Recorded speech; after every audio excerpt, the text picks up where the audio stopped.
और ज्ञान में उनका जाननपना होता है, और वो इसलिए उसे आत्म ज्ञान मात्र में आत्मा, ज्ञान आत्मा का अलौकिक लक्षण है, अद्वितीय लक्षण है, और स्वानुभूति से भरा हुआ लक्षण है। कल अपनी बात चल रही थी, प्रश्न तीसरे के उत्तर में चल रही थी, ये क्रम रूप अप्रक्रम रूप चल रहे ना, इसलिए पूरा पढ़े आप तीसरा वाला आखिरी का। हाँ, वो प्रश्न का उत्तर चलना है या आगे शक्तियां लेनी है? ये प्रश्न का उत्तर ये है, जरा सी तो 2-3 प्रश्न के उत्तर शक्तियां चालू कर लेते हैं। ठीक है, वो तो कल तो हमने ये प्रसिद्धत्व और प्रसाद्य मानत्व उसका तो आंटी जी ने पढ़ लिया था, उसी को उत्तर को वापस पढ़ना है या फिर उसके नीचे का? अच्छा, क्रम अक्रम रूपे प्रवर्तता, वहां से चलना है, ठीक है। हाँ हाँ हाँ। हाँ आंटी जी, यहीं से पढ़ लीजिए आप। आत्मा का ज्ञान मात्रपणे व्यपदेश है, आपके पास है ना हिंदी? हाँ, आत्मा का कहाँ, कौन सा है ये? प्रश्न में ही है अभी? अच्छा, या आ गया जीवत्व शक्ति है अभी? उसके ऊपर तो है ना। अच्छा, कहाँ से? જેમાં ક્રમ અને અક્રમે પ્રવર્તતા અનંત ધર્મો છે એવા આત્માને જ્ઞાન માત્રપણું કઈ રીતે છે? आपने 592 पेज पे आप पढ़ रहे थे, ऊपर वाला प्रश्न का उत्तर पढ़ रहे थे, आखिरी प्रश्न का उत्तर पढ़ते मुझे। आप ही चालू कर दीजिए पंडित जी, तो हम लोग कैच करके फिर ज्वाइंट कर लेंगे। ठीक। क्रम रूप अक्रम रूप से प्रवर्तमान एवं उच्च ज्ञान के साथ अविनाभाव रूप से रहने वाला अनंत धर्मों के समुदाय रूप जो भी लक्षण होता है, पहचाना जाता है, वह सब वास्तविक आत्मा है। यही कारण है ये आत्मा को ज्ञान मात्र कहा जाता है। कि इस आत्मा को ज्ञान मात्र क्यों कहा जाता है? कि सभी जितने भी शक्तियों का सद्भाव है, उन सद्भाव को जानने, देखने और अनुभव करती हुई आत्मा को जो ज्ञान का विषय बनाता है, इस दृष्टि से उसे ज्ञान मात्र का आत्मा कहते हैं। प्रश्न, अरे भाई, जिस आत्मा को क्रम और अक्रम से प्रवर्तमान अनंत धर्म है, जिस आत्मा में क्रम और अक्रम से प्रवर्तमान अनंत धर्म है, उस आत्मा को ज्ञान मात्र कैसे कहा जा सकता है? उसमें ज्ञान मात्र का किस प्रकार घटित होती है? कि जिसमें अनंत धर्म है, उस अनंत धर्मात्मक आत्मा को आप ज्ञान मात्र कह सके हैं। कि जिसमें अनंत गुण है, अनंत अनंत पर्याय हैं, और अनंत धर्मात्मक जो स्वयं है, उसे आप एक लक्षण विशेष या गुण विशेष के माध्यम से ही उसे आत्मा संबोधित क्यों कर रहे हैं? उत्तर, परस्पर अनंत धर्मों के समुदाय रूप से परिणमित एक व्यक्ति मात्र भाव रूप स्वयं होने से वह भगवान आत्मा ज्ञान मात्र भाव रूप है। कि व्यक्ति रूप आत्मा स्वयं होने से कि वह एकमात्र ज्ञान मात्र रूप भाव है। यही कारण है कि उसमें ज्ञान मात्र भाव की अंतर पांचनी अनंत शक्तियां हैं। कि ज्ञान मात्र रूप जो अनंत शक्तियों का प्रतिनिधित्व जो होता है, जिसका जैसे दर्पण में अनेकानेक दृश्य आते हैं, झलकते हैं और चले जाते हैं, और झलकते हुए भी दर्पण की निर्मलता से उन चित्रों का स्पष्ट रूप से अवलोकन हो जाता है। उसी प्रकार ज्ञान की निर्मलता के सद्भाव में वो सभी प्रकाशित होती हैं। कल अपन ने एक उदाहरण दिया था सर्च लाइट का और सिक्योरिटी गार्डों का, कि जैसे किसी प्रांगण विशेष में, मंदिर में, महल में, स्थान में, किसी के बाग बगीचे कहीं में भी, तो उस प्रांगण विशेष में सिक्योरिटी गार्ड लगी रहती है, तो वो सिक्योरिटी गार्ड वाले व्यक्तियों का अपना अपना क्षेत्र, उस क्षेत्र के अंतर्गत बटा हुआ होता है। वो वहां उसको विशेष रूप से देखते हैं और उसकी निगरानी करते हैं। परंतु उसके साथ साथ ही ऊपर से सर्च लाइट का भी प्रसारण होता रहता है, और वो सर्वांग में सर्च लाइटें हैं उसको प्रकाशित करती रहती हैं। तो ये दो प्रकार की स्थिति बनने पर जहां सर्च लाइट का प्रभाव प्रकाश उस भूमि पे पड़ता है, उस भूमि पर विशेष प्रकार का उजाला हो जाने से वहां के क्षेत्र विशेष में होने वाली गतिविधियों पर विशेष रूप से दृष्टिपात वो सिक्योरिटी गार्ड कर लेता है।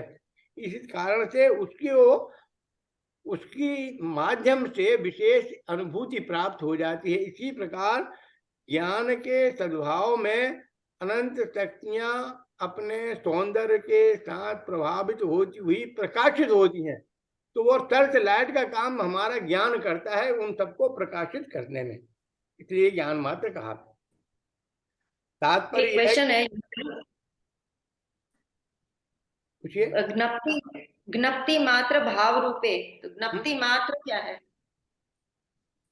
ज्ञप्ति मात्र माने ज्ञान में आने पर जो दृष्टि झलकता है, ज्ञायक, ज्ञेय और ज्ञप्ति। एक तो होता है ज्ञायक, एक ज्ञेय है और एक है ज्ञप्ति। ज्ञप्ति माने वो दर्पण देखने वाला, दर्पण और दर्पण में झलकने वाले पदार्थ। जीव आत्मा देखने वाला, ज्ञान उसका दर्पण, और जो झलकते हैं वो रिद्धियां, सिद्धियां, शक्तियां, उनके गुण, उनके सौंदर्य, उनका वैभव, वो ज्ञप्ति है। माने जो उस समय उसका ज्ञेय बने वो ज्ञप्ति। ज्ञाता, ज्ञेय और ज्ञायक तीन है। तो जो उस समय उस वस्तु को प्रकाशित करे तो वो ज्ञप्ति में माने वो प्रकाशित होती हुई झलकती हुई शक्तियां। मतलब ज्ञप्ति माने ज्ञान की पर्याय, ज्ञान की क्रिया, जानन क्रिया, क्या लेना है? यहाँ पे शब्द ब्रैकेट में जानन क्रिया लिखा हुआ है। हाँ, तो जानन क्रिया की वो क्रिया जिसमें जानने में पदार्थ आते हैं। जैसे दर्पण में प्रतिबिंब झलकते हैं, एक झलकाने वाला दर्पण, दर्पण को देखने वाला मनुष्य जो उस दर्पण को देख के उसमें झलकने वाले दृश्यों को देखता है, तो वो ज्ञप्ति माने वो विशेष क्रिया जिसमें वो ज्ञान का परिणमन होता हुआ, झलकता हुआ दिखाई देता है, उस क्रिया विशेष से। जैसे दर्पण में झलकती हुई वो क्रिया जिसमें प्रतिबिंब झलकते हैं, उस दृश्य को ज्ञप्ति कहते हैं। ज्ञप्ति मतलब कि परिणति। ज्ञप्ति माने ज्ञान में, आत्मा में झलकने वाली परिणति विशेष।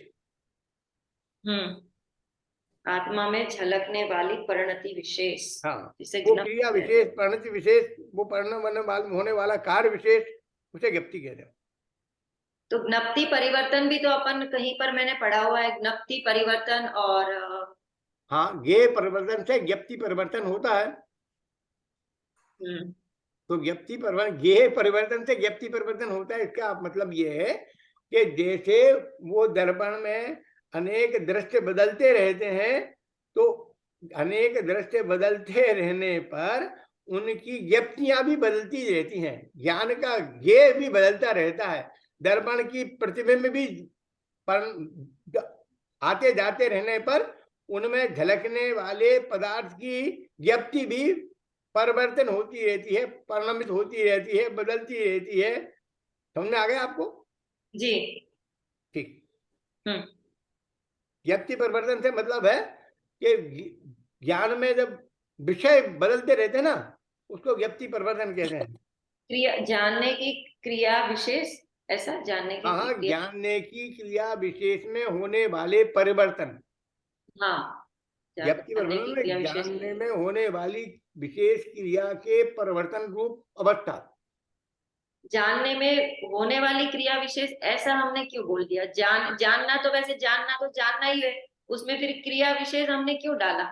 इसलिए डाला कि जानना एक सामान्य है, दर्पण एक सामान्य है जो अपना स्वभाव रूप में निरंतर परिणमन करता हुआ स्वच्छता और स्पष्टता में लिए हुए। अब उस त्रैकालिक ध्रुव आत्मा में जो अपनी निर्मलता, स्वच्छता, स्वलीनता निरंतर लिए हुए है, उसमें ज्ञान का विषय जो विशेष वस्तु बनता है, ज्ञान का विषय विशेष जो गुण बनता है, ज्ञान का विषय विशेष जो पर्याय बनती है, और उसके बाद वो पर्याय से ज्ञान से ओझल हो जाती है। अन्य समय में अन्य क्षयोत्तम ज्ञान है ना अपना, तो अन्य वस्तु को ग्रहण कर लेती है, तो व्यक्ति परिवर्तन हो जाता है। वो क्रिया विशेष का परिवर्तन हो गया, अन्य क्रिया दिखने लगती है, अन्य क्रिया रूप परिवर्तन हो जाता है। समझ में आ गया आपको, नहीं आया? एकदम आ गया अभी। ठीक है।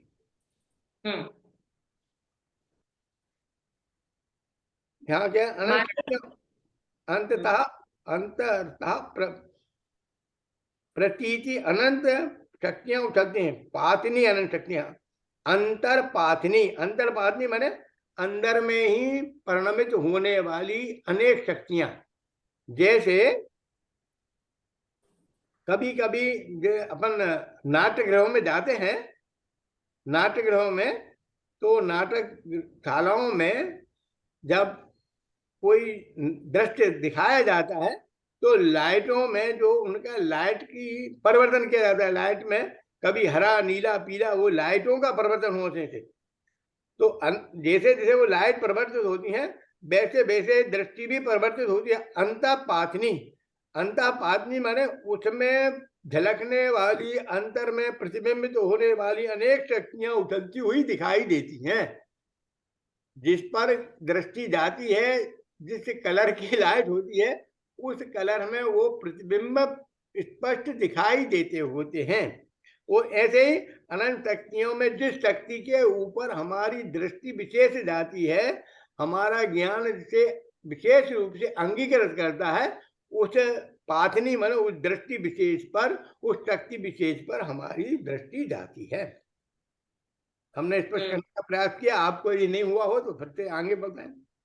नहीं, लेकिन यहाँ पे आपने एक दृष्टि विशेष, एक शक्ति के ऊपर आपने बताया, लेकिन यहाँ पर तो इसका मतलब है कि अनंत शक्तियां उछल रही है, तो फिर आपने हाँ इस पर हाँ बराबर, ठीक है। शक्तियां, आप सुनिए तो प्रभु, शक्तियां अनंत हैं, सभी शक्तियां निरंतर अपने अपना कार्य रूप भ्रमण करती हैं, ये बात बिल्कुल ठीक है।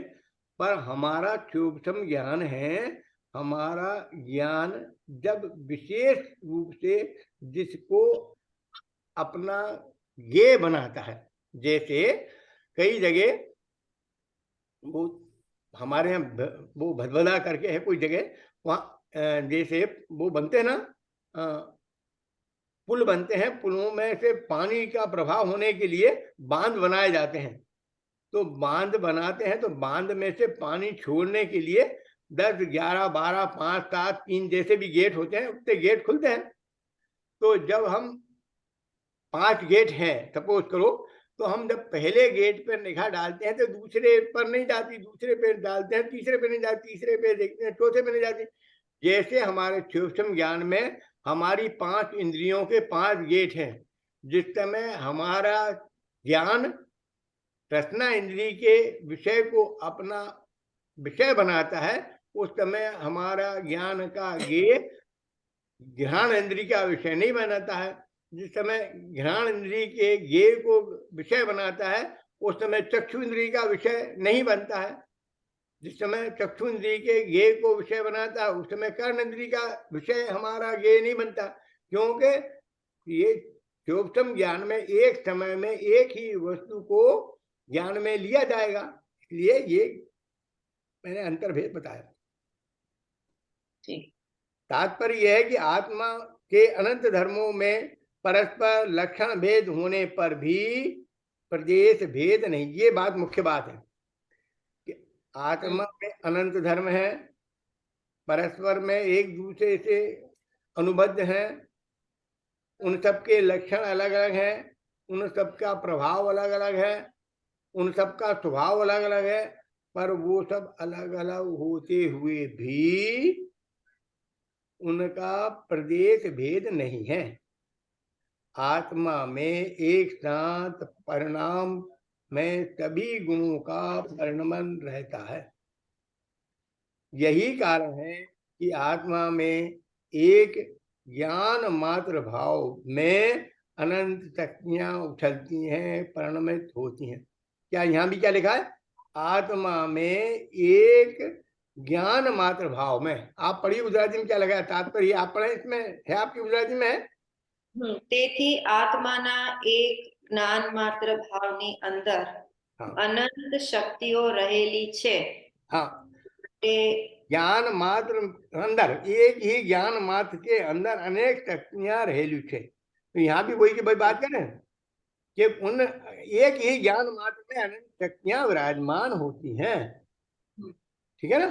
ये क्या हिंदी में गुजराती में सब एक कहते हैं। मैं માટે જ્ઞાન માત્ર ભાવમાં જ્ઞાન માત્ર ભાવ સ્વરૂપ આત્મામાં અનંત શક્તિઓ ઉછળે છે। हाँ, इस कारण से ज्ञान मात्र भाव में ही अनंत अनेक शक्तियां उछलती हैं। उछलती में एक विशेषता मैंने आपको बताई थी कि उद्गम स्थान में किसी भी प्रकार का दोष नहीं होता।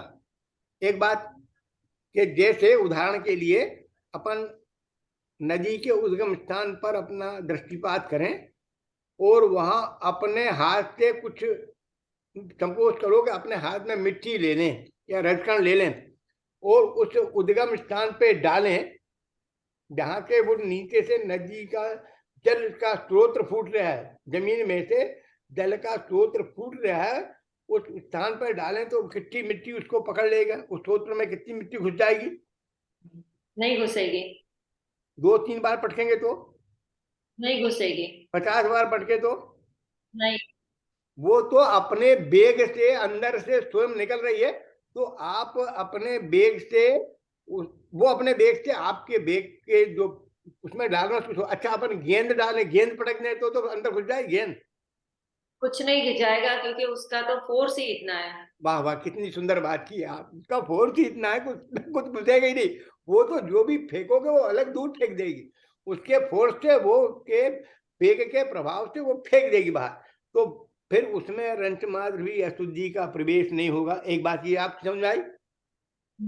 अशुद्धि नहीं होगी किसी भी कारण से, किसी भी माध्यम से, किसी भी तरीके से उसमें अशुद्धि नहीं होगी। एक बात है।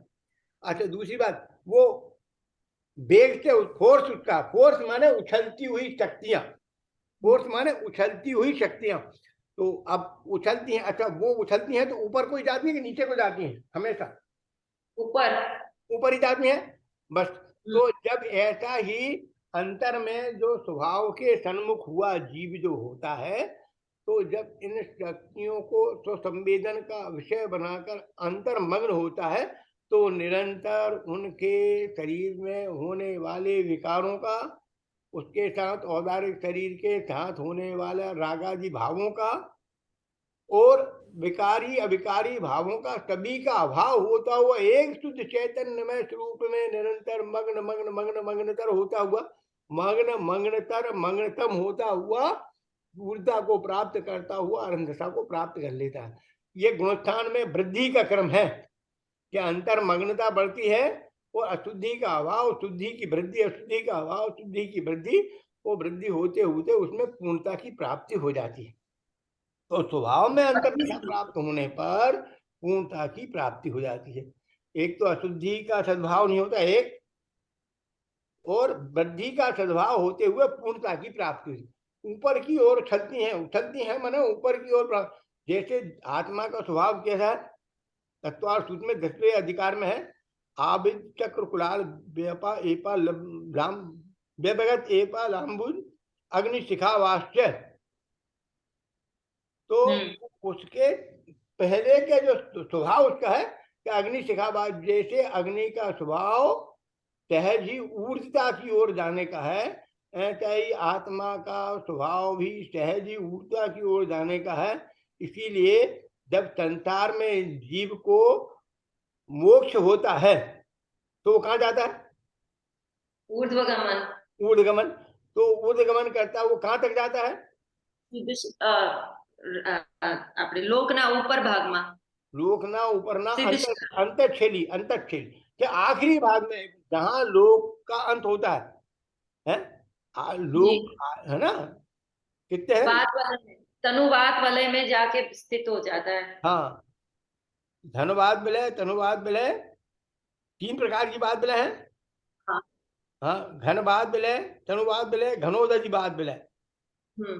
तो वो तनुवाद विलय के अंत में जाके उस सीमा में जाकर क्यों रुक जाता है?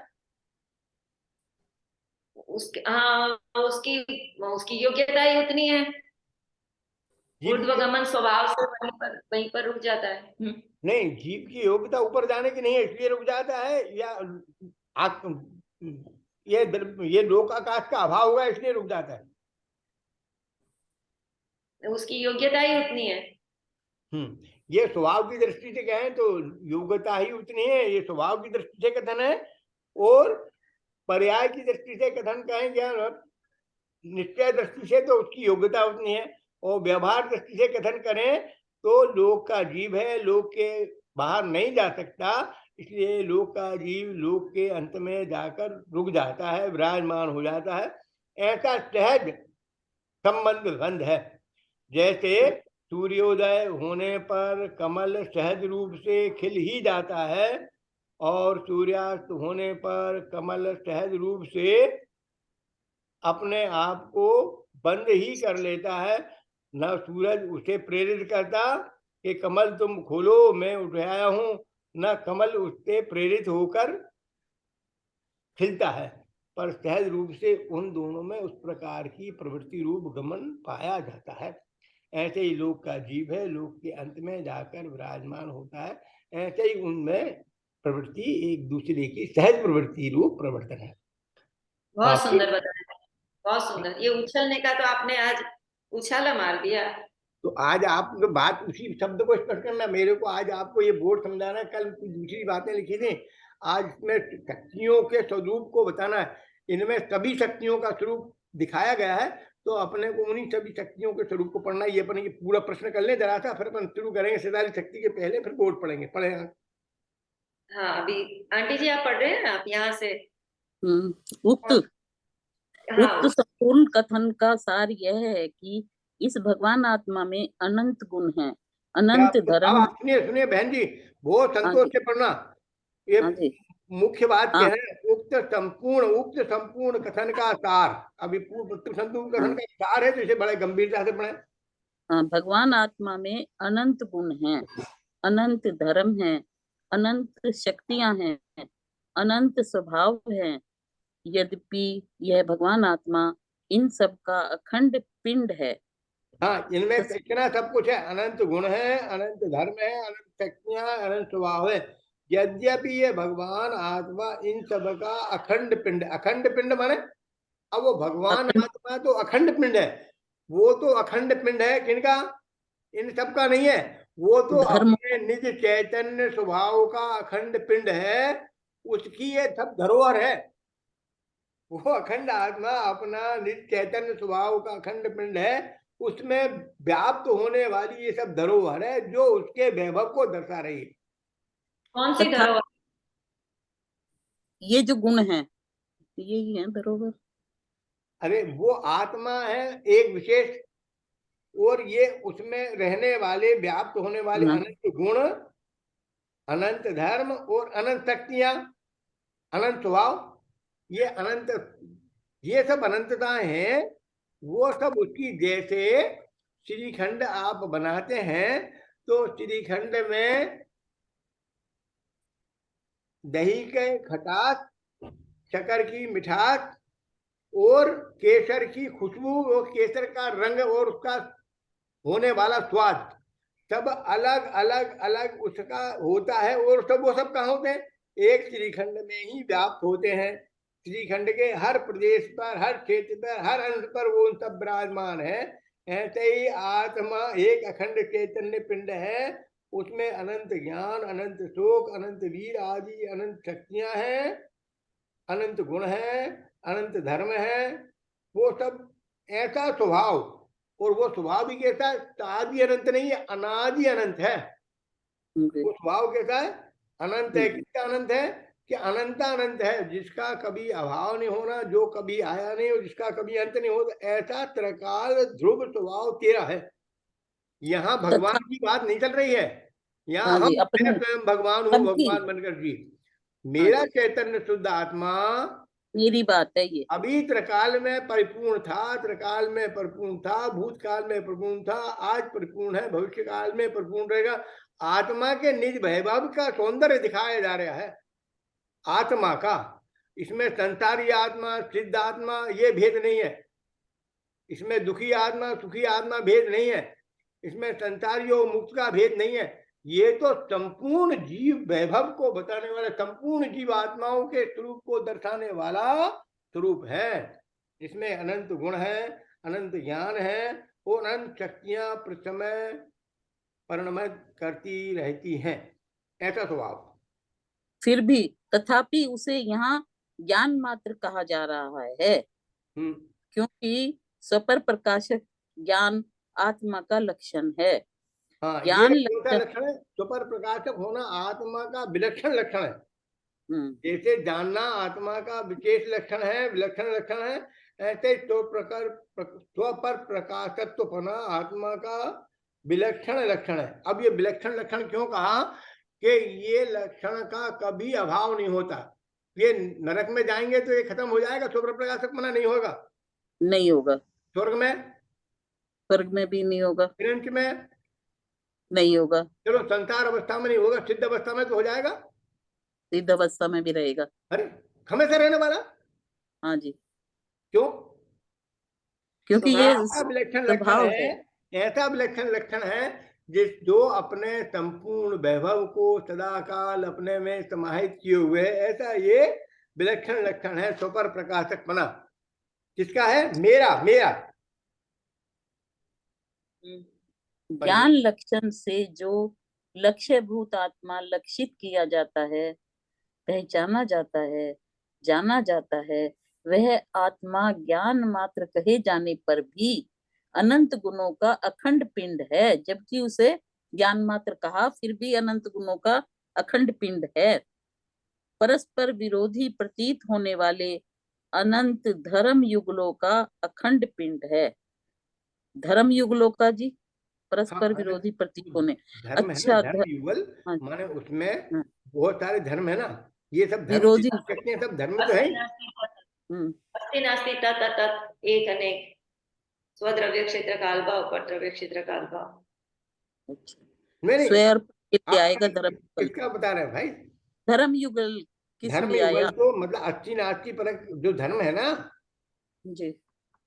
अस्ति नास्ति परक धर्म, अनुभागी धर्म, प्रतिभागी धर्म, और दूसरी बात ये शक्तियां, ये सभी शक्तियां उसमें रहने वाले अनंत धर्म, अनंत धर्म माने अनंत गुण, अनंत गुण, अनंत धर्म, अनंत शक्तियां, उन सबको प्रतिवेदित करती है अनंत धर्म। अनंत स्वभावों का स्वभाववान है और उछलती हुई अनंत शक्तियों का संग्रहालय है। हाँ, इन सब का वो संग्रहालय है। किसका? ये आत्मा हमारा इन सब का संग्रहालय है। जैसे संग्रहालय में सभी कुछ एक साथ होता हुआ दिखाई देता है, पर उसमें हमारी दृष्टि जिस विशेष दृश्य को देखती है, वो दृश्य विशेष ही हमारे ज्ञान का की ज्ञप्ति का विषय बनता है। ठीक है?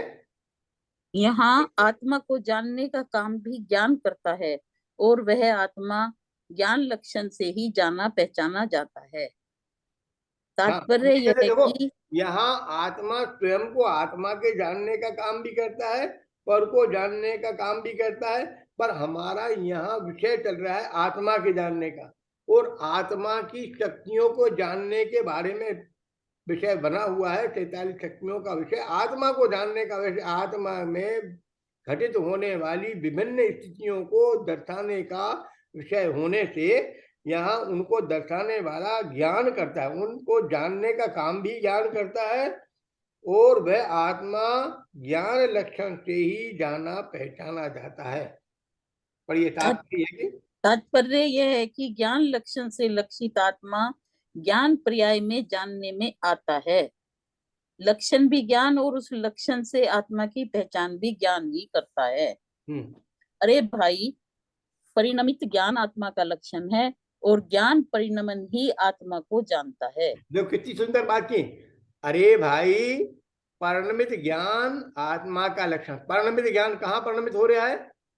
आत्मा में जो परिणमित होती हुई ज्ञान पर्याय है वो भी ज्ञान है, और उसका जो ज्ञान प्रणमन है वे भी ज्ञान है, आत्मा को जानता है, ये भी ज्ञान है, वो ज्ञप्ति भी ज्ञान है, वो ज्ञायक आत्मा है। ठीक है बात? हाँ जी। अब फिर से प्रश्न किया है, जब आत्मा में अनंत गुण है तो उसे ज्ञान मात्र क्यों कहा? क्या ज्ञान मात्र के समान आत्मा को सुख मात्र भी कहा जा सकता है? हाँ, क्यों नहीं कहा उत्तर, जाता? नहीं नहीं। उत्तर, सुख मात्र भी कहा जा सकता है। उत्तर, नहीं, क्योंकि ज्ञान आत्मा का लक्षण है और लक्षण से ही लक्ष्य की प्राप्ति होती है। आत्मा को ज्ञान मात्र कहने का एकमात्र यही कारण है। ज्ञान मात्र की बात चल रही है ना? हाँ हाँ, इसलिए ज्ञान मात्र की बात चल रही है, और ज्ञान अलौकिक लक्षण है, उसकी विशेषता से ये कारण है, इसलिए हमने कहा। पर सुख मात्र भी कहने से उसके स्वरूप में कहीं हानि नहीं होती, क्योंकि सुख स्वरूप भी है आत्मा, उस वो भी एक विशेष लक्षण ही है। ये बात आपको मैं बता दूं कि सुख भी आत्मा का ही विशेष लक्षण है, क्योंकि जैसे ज्ञान अन्य 5 अजीब द्रव्यों में नहीं पाया जाता, वैसे ही सुख भी अन्य 5 अजीब द्रव्यों में नहीं पाया जा सकता, इसलिए उसे भी विशेष लक्षण कह सकते हैं। पर ज्ञान में स्वपर प्रकाशक पना की विशेष उपलब्धि होने से, और यहाँ विशेष स्वपर प्रकाशक पना है, ये स्वपर प्रकाशक पने से लोकालोक ज्ञान का ज्ञेय बनेगा। स्वपर प्रकाशक पने से ही हम स्व और पर का भेद कर सकेंगे। स्वपर प्रकाशक पने से ही हम इस संसार का अभाव करके मोक्ष रूप आत्मा के स्वभाव को पूर्णता प्राप्त कर सकेंगे, वेद विज्ञान कर सकेंगे, इसलिए ज्ञान की मुख्यता से कथन है। ज्ञान मात्र पद के प्रयोग के संदर्भ में दो बातें विशेष ध्यान देने योग्य हैं। पहली बात तो यह है कि ज्ञान मात्र पद से ज्ञान के साथ अविनाभावी रूप से रहने वाले गुणों का निषेध इष्ट नहीं है, अपितु पर और विकारी भावों का निषेध ही इष्ट है। ये बहुत गंभीर बात है, इसे अपने को क्या समझना है कि इसमें ज्ञान मात्र कहा, ये बात सही है, पर ज्ञान मात्र कहने से उसके सहभागी जो रहने वाले अनंत गुण हैं, उसके सहभागी रहने वाले अनंत धर्म हैं, उनका निषेध नहीं है। ठीक है ना? जैसे किसी व्यक्ति के एक गुण विशेष की चर्चा किए जाने पर भी उसके संपूर्ण व्यक्तित्व में होने वाले गुणों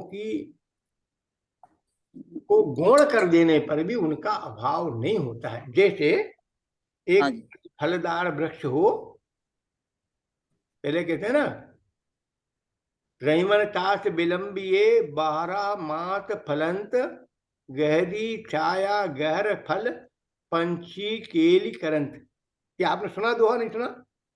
नहीं जी, मैंने तो सुना नहीं। हाँ, आपने नहीं सुना? तो फिर नहीं, रूपल बाला नहीं वैसा बहुत अच्छा है, समझ आ गया, बहुत अच्छा है दुआ। हाँ, कि रहीमन क्या तात विलंबी है। हाँ, रहीम कभी कहते हैं कि हे पंथी, हे पथिकजन, तुम कहाँ विलंब करो, कहाँ आराम करो। रहीमन तात विलंबी, रहीम कभी कहते हैं कि हे पथिकजनों, तुम ऐसी जगह जाकर अपना आराम करो कि रहीमन तात विलंबी, उस स्थान पर विलंब करिए, आराम करिए, ठहरिए। 12 मास फलन, जो पेड़ 12 मास फलता फूलता हो, अच्छा जी। इसमें गहरी छाया हो और गहर फल, माने उसके नीचे बैठोगे तो आपको धूप नहीं लगेगी, गहरी छाया होगी, घना छाया वृक्ष होएगा, और फल और भी मिल सकते गहर हैं। फल भी खूब भरे भरे होंगे। तो खूब बैठो, खूब प्रेम से बैठो, फलों को खाओ पियो, आनंद करो। ठीक है ना? हाँ जी।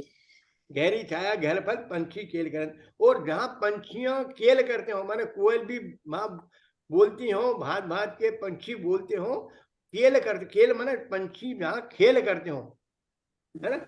ऐसी अब जगह ये बैठोगे तो मनोरंजन हो जाएगा तुम्हारा। हाँ, पर और विकारी भाव का निषेध ही इष्ट है। अब दूसरी बात ये है कि अरे प्रभु सुनिए, तो इसमें ये बताने वाले हैं। पहली बात तो ये है कि ज्ञान मात्र पद से ज्ञान के साथ अबना भावी रूप से, अबना हाँ जी, भावी रूप से रहने वाले कौन है?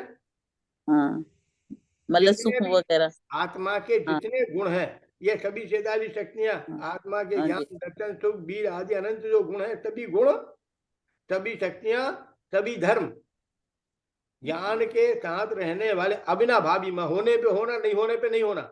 जैसे लाइट जलेगी तो प्रकाश होएगा, और लाइट नहीं जलेगी तो प्रकाश नहीं जल होगा। लाइट जलेगी तो पंखा चलेगा, लाइट नहीं होगी तो पंखा नहीं चलेगा। होने पे होना, नहीं होने पे नहीं। अविनाभाव माने एक साथ, उसके साथ होने पे होना, नहीं होने पे नहीं होना आपके रूप से रहने वाले गुणों का निषेध इष्ट नहीं है। माने उन सबको गुण तो किया है, पर उन सबका निषेध नहीं है। उन सबके गुणों का हमने तो एक ज्ञान को मुख्यता से बुलाया है, और उसमें होने, उनके साथ में रहने वाले जितने लोग हैं वो सबको आमंत्रित किया। जैसे किसी राजा को कोई दूसरा राजा आमंत्रित करता है, तो उसके साथ होने वाले, रहने वाले सभी लोग उसमें आमंत्रित हो जाते हैं।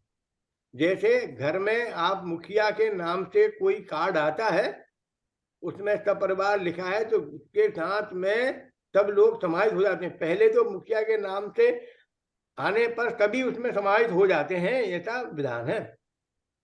तो यहाँ ज्ञान की मुख्यता से ज्ञान का नाम लिया, बाकी सब उसमें समाहित हो गए, उनका निषेध नहीं है। अपितु पर के और विकारों के भावों का निषेध, पर और विकारों का।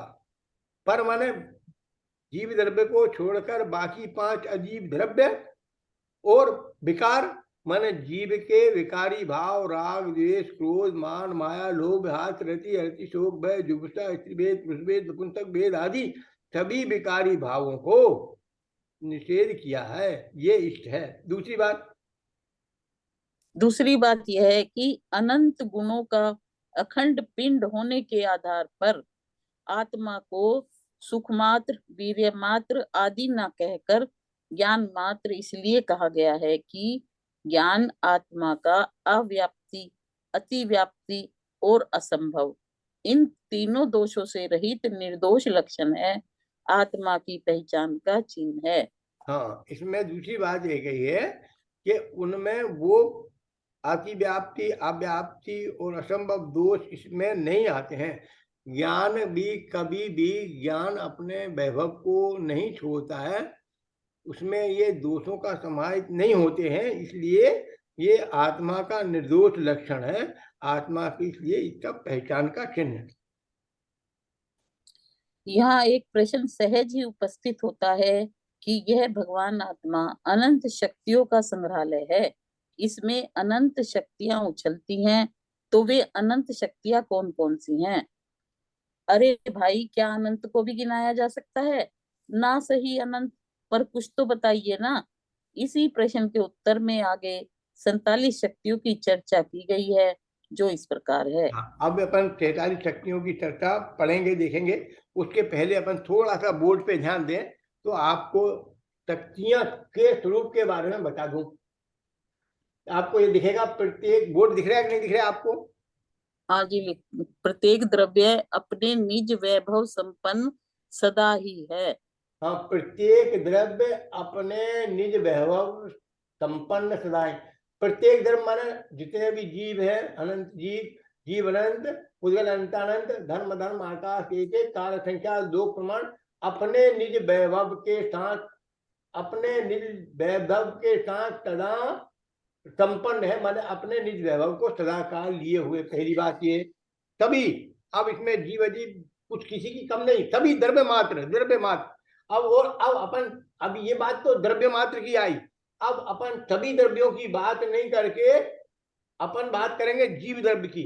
ठीक है, जीव द्रव्य की विशेष अपन उपलब्धियों के बारे में पढ़ना कि ये शक्तियां, 43 शक्तियां जीव की विशेष शक्तियां हैं, जो जीव के स्वभाव के साथ बनी हुई हैं। तो ये जीव की विशेष शक्तियां होने से अपन इस प्रसंग को सब द्रव्यों को न बनाकर अपन शक्तियों के बारे में जो अध्ययन करेंगे वो जीव को विषय बनाकर करेंगे। ठीक, पढ़िए। पारिणामिक भाव रूप है। हाँ, पारिणामिक 5 भाव होते हैं। कौन कौन से भाव होते हैं? औदयिक, क्षमिक, क्षायिक, औदयिक, उपसम, ऑप्शन क्षयोपम, क्षायक, औदयिक और पारिणामिक। पारिणामिक। उपसम, क्षयोपम, क्षायक, औदयिक और पारिणामिक। कर्म के उपसम से जो प्राप्त होता है वो उपसम, कर्म के क्षय और उपसम से प्राप्त होने वाले को क्षयोपम भाव, कर्म के क्षय से जो प्राप्त होता है क्षायक भाव, कर्म के उदय से प्राप्त होता है औदैहिक भाव। ये भाव तभी के तभी भाव कर्म के सहयोग या कर्म के वियोग की अवस्था को दर्शाने वाले हैं। पर जैसे आत्मा का ज्ञान गुण है वो एक विशेष गुण है, आदि अनंत नहीं अनादि अनंत है, और स्वपर प्रकाशकपना संसारी और मुक्त सभी दशाओं में युगपद एक साथ सदा काल विराजमान रहता है। वैसे ही पारमार्थिक भाव रूप शक्तियां सदा काल आत्मा में सदा काल विराजमान रहती हैं। कभी भी किसी भी दशा में, किसी भी अवस्था में, नरक में, निगोद में, स्वर्ग में, मोक्ष में, मनुष्य में, त्रैंच में कभी भी उन शक्तियों का अभाव नहीं होता। इसलिए पारमार्थिक भाव रूप है। हो गया बात ठीक? जी बराबर। उसे कोई भी कर्म की अपेक्षा उसको लगती नहीं है। हाँ हाँ निरपेक्ष इसके परिणाम में। हाँ, जैसे स्वामी जी कहते थे, उदयजिनो उजड़ी लागतो નથી। सही बात है। बस ऐसे ही क्या क्या अर्थ है इसका जी? इसका अर्थ है कि कभी दीमक दीमक तुम्हारे घर में लग सकती है, लकड़ी में दीमक लग सकती है, कपड़ों में दीमक लग सकती है, क्या हाँ जी, आग में कभी दीमक लग सकती है? आग में नहीं लग सकती, नहीं लग कभी भी नहीं सकती, लग सकती। नहीं। बस तो आग में जैसे दीमक नहीं लग सकती, ऐसे इसलिए ही। आत्माओं में का कभी अभाव नहीं हो सकता। इसलिए पारमार्थिक भाव स्वरूप है, उसे हाँ किसी जी, कर्म की अपेक्षा नहीं। हाँ जी, देखो भाई सुनो, मोहन बालाजी, हाँ जी। जैसे आप अभी आप पहले आपको चश्मा नहीं लगा था, फिर अभी चश्मा।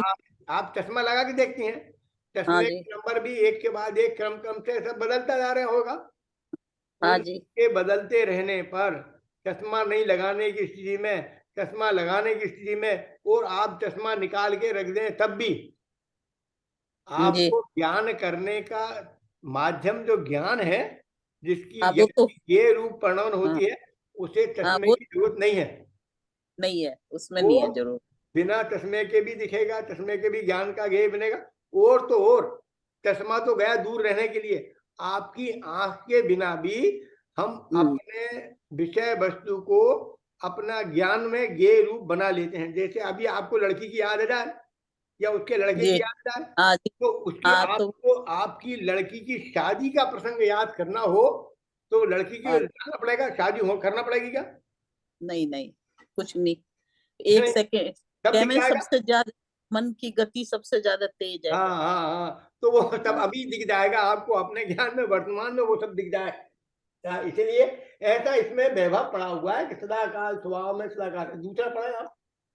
अपने वैभव से उछलती ही रहती है। हाँ, उछलती ही रहती हैं, उछलती ही रहती हैं, वो कैसे? अपने वैभव से। कि अब वो उछलती रहती हैं, सदा काल उछलती रहती हैं, अपने वैभव से उछलती रहती हैं, माना उनका जो स्वभाव है निरंतर उछलते रहना है। वो उद्गम स्थान से जब भी जल निकलेगा निरंतर, रात में निकलेगा कि दिन में निकलेगा, सुबह निकलेगा कि शाम निकलेगा, अरे कभी निकलना ही बंद नहीं होगा। कब निकलेगी कब नहीं निकलेगी बाजी क्यों करते हो? जब सदा काल निकल रहा है तो फिर उसमें दूसरी बाजी क्यों करते हो? तो ये कह रहे हैं अपने वैभव से उछलती ही रहती है। तीसरा, विकृत होती ही नहीं है। होती ही नहीं है। मैंने आपसे पूछा था मिट्टी डालो तो क्या वो शुद्ध हो जाएगा क्या? नहीं। गेंद डालो तो उसमें उसमें वो कोई ग्रहण करेगी नहीं, किसी को भी विकृत होंगी नहीं, किसी भी काल में, किसी भी भाव से, किसी भी तौर से, किसी भी तरीके से, किसी भी माध्यम से हम उसे विकृत नहीं कर सकते। ऐसा स्वभाव है।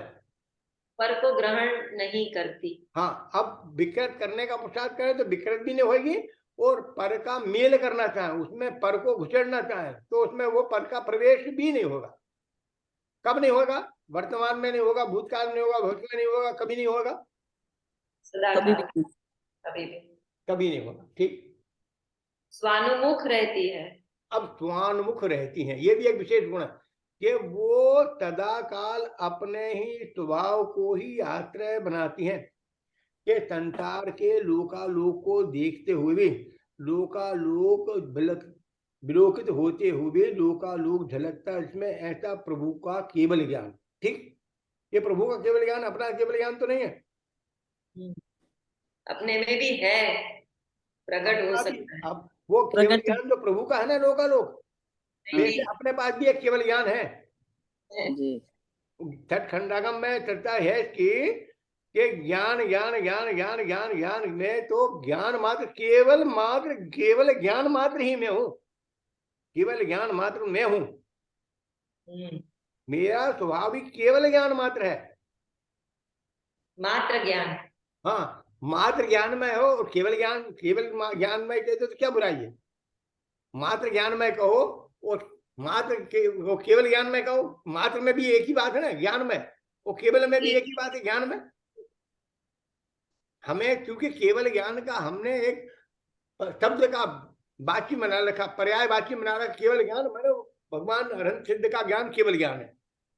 अरे मात्र ज्ञान मात्र भी तो केवल ज्ञान है, जिसमें कभी किसी दूसरे का विकार का प्रवेश नहीं हुआ, वो भी तो केवल ज्ञान है। तो यहाँ भी स्वानुमुख रहती है, माने जिसमें कभी पर का प्रवेश नहीं हुआ, स्वस्वन्मुख ही जिनकी प्रत्येक समय दृष्टि स्वानुमुख दृष्टि है, माने उसकी दृष्टि पर जाती नहीं। वो ये ज्ञायक आत्मा का निरंतर अपने स्वरूप में ही ये प्रवर्तन है, उसका प्रवर्तन अपने स्वरूप स्वसन्मुख, इसको स्वसन्मुख समझ सकते हैं। स्वानुमुख का मतलब होता है स्वसन्मुख, स्वानुमुख का मतलब है स्वसन्मुखी। स्वसन्मुख शब्द सुना आपने?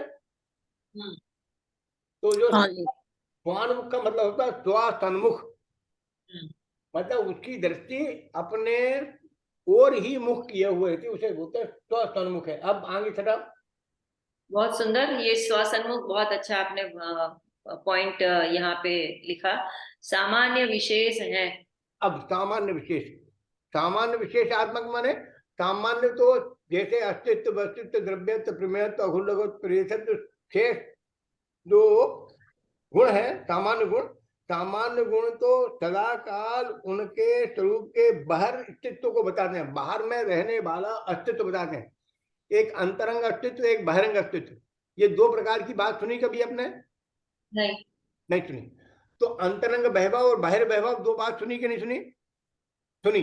जैसे अपन ने अभी पढ़ी थी, जो राजा का नगर वर्णन करने से नवती वर्णन हो न, जो नगर वर्णन करने से राजा का वर्णन नहीं होता, तो इसमें सामान्य में तो नगर का वर्णन है, नगर के वर्णन में राजा का वर्णन भी समाहित है, वो विशेष में वर्णन में राजा का वर्णन ही है।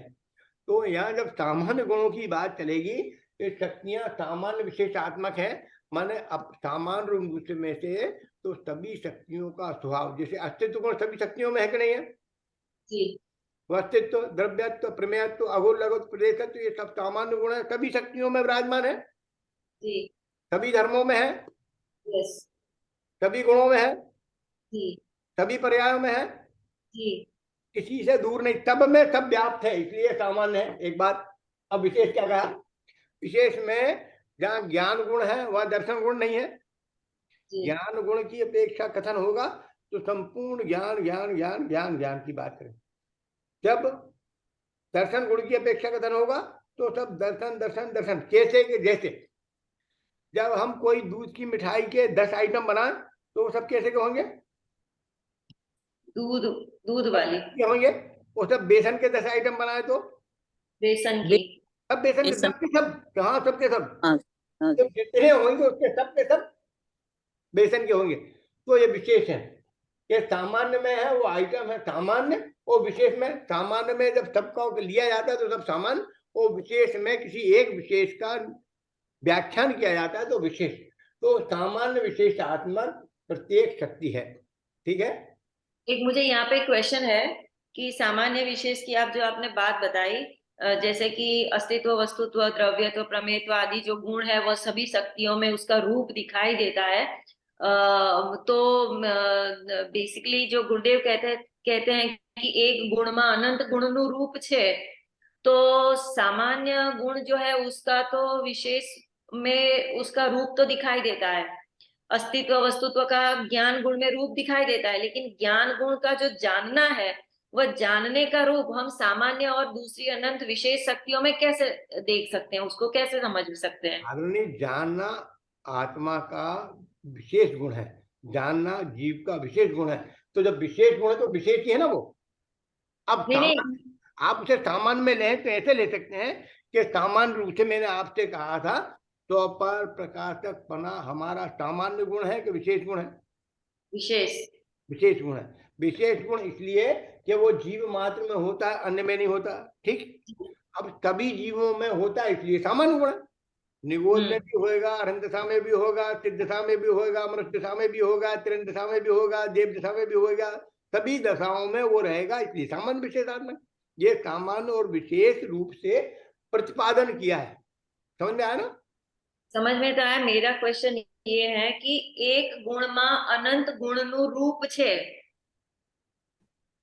ऐसा जो गुरुदेव कहते हैं ना कि एक गुण में एक गुण में अनंत गुण का रूप है, तो ऐसा जो कहते हैं ना।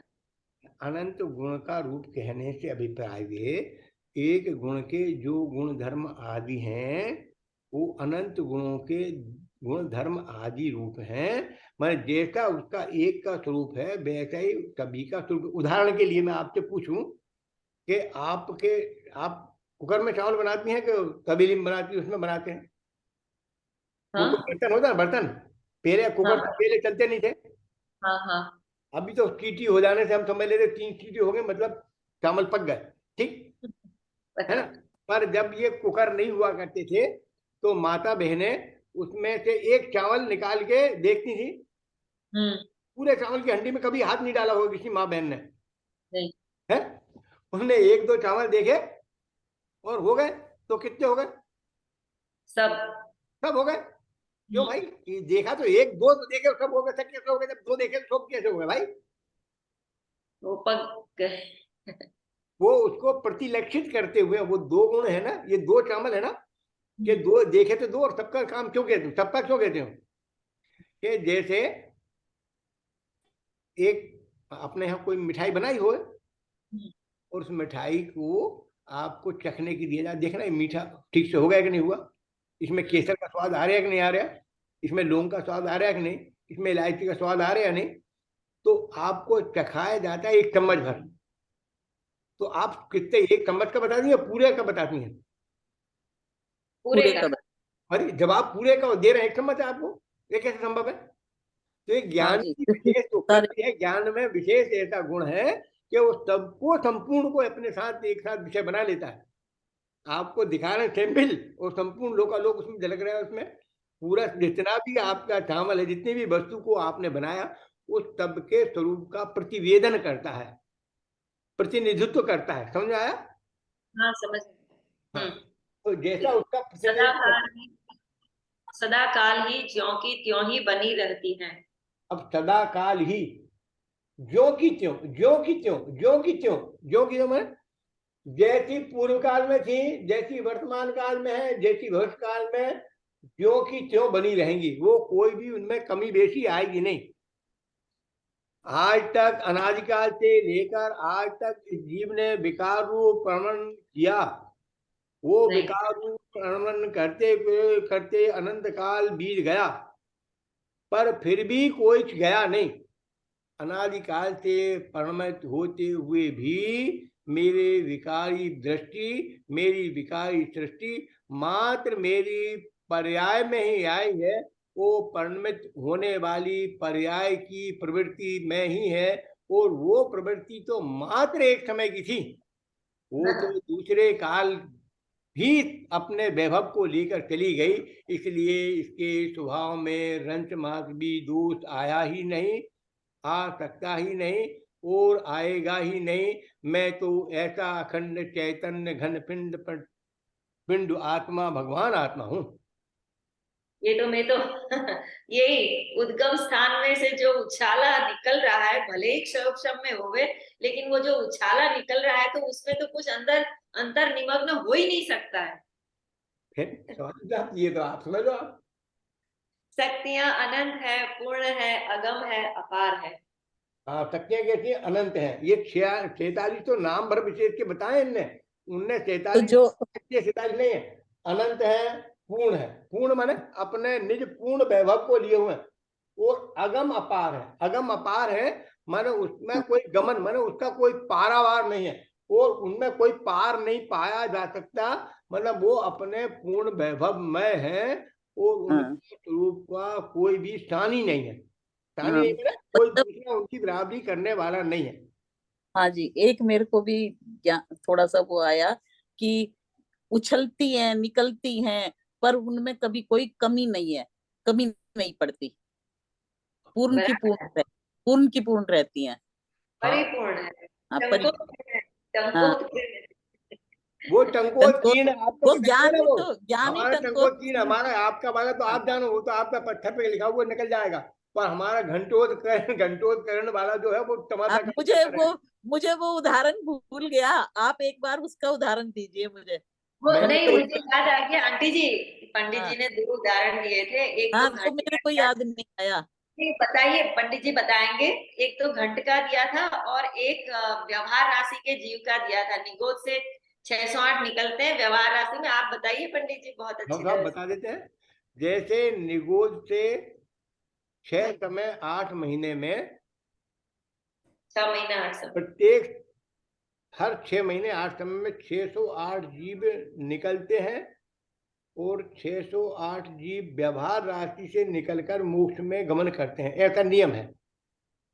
जी तो 608 जीव नियम से निकलेंगे उधर, वो इधर निकल के इतने ऊपर पहुंच जाएंगे। तो व्यवहार राशि में कब कम होंगे? व्यवहार राशि में हमेशा कितने रहेंगे? उतने के उतने। उतने के उतने। ठीक। अब निगोद से निकले तो निगोद में कैसा है? निगोद तादि अनंत काल तक ऐसा का ऐसा बना रहना। तो तादि अनंत काल तक जैसा का जैसा बना रहेगा। तो वहां भी क्या कमी होगी? कि वहां कुछ कमी होने वाली इसलिए नहीं है कि अनंत अनंत अनंत अनंत अनंत अनंत है। अनंत अनंत कहते हैं उसका जिसका अंत नहीं है, उसे अनंत अनंत कहते हैं। उदाहरण के लिए मैंने दिया था कि जैसे घंटे का उदाहरण दिया था कि जैसे घंटा आज से 200 साल पहले बना हुआ कोई मंदिर हो, जयपुर का, सांगानेर का, या कहीं का भी आपका किसी भी चीज क्षेत्र का, उस मंदिर को जहाँ के आपकी 3 पीढ़ियां देख के आई हो, जिस मंदिर को चौथी पीढ़ी, उनने घंटा बजाया तो आवाज निकली, आप घंटा बजा रहे हैं तो आवाज निकली, आपका बेटा घंटा बजाता है तो आवाज निकली, आपका नाती घंटा बजाता है तो आवाज निकली। वो घंटे की आवाज में कितनी कमी हुई? कि कोई कमी नहीं हुई। घंटा इतने लोगों ने बजाया तब क्या हुआ? कि कुछ नहीं हुआ, घंटे आवाज देता रहा। और आज से 10 पीढ़ी बाद भी कोई घंटा बजाएगा तो जैसे उसमें से घंटोत्पूर्ण आवाज ध्वनि होने पर भी उसके स्वभाव में रंच मात्र की कमी नहीं होती है, जैसे ऐसा की ऐसी स्वभाव में भी यहाँ रंच मात्र की कमी रहती। वो ऐसी साधि अनंत नहीं, अनादि अनंत अनंत है। अनादि अनंत अनंत है। ऐसी तेरी निज आत्मा की शक्तियां हैं जो परिपूर्ण है, सदाकाल है, पारणमय भाव स्वरूप है, निज वैभव से लिए हुई है। वो सदाकाल उछलती हुए स्वरूप का प्रतिवेदन करती हैं, पर का ग्रहण कभी नहीं करती हैं, स्वानुमुख है, स्वसन्मुख है, समझ लीजिए स्वसन्मुख है। और जो सामान्य विशेष आत्मक है, सदाकाल ही जो की तो बनी रहती है और अनंत स्वरूप। शक्तियां तो अनंत हैं, पर वर्णन 47 का है। हाँ बराबर ठीक। अब पढ़े इनके नाम पढ़ लें, अपना समय हो गया होगा, 5 मिनट भी है। क्या है, अभी हम विशेष कल करेंगे चर्चा। मैं तो नाम करने पढ़ने का कह रहा था, बाकी चर्चा कल होगी, अब तो हो ही नहीं सकती। हाँ, श्रावणी के ज्ञान से सूझे लो कालो।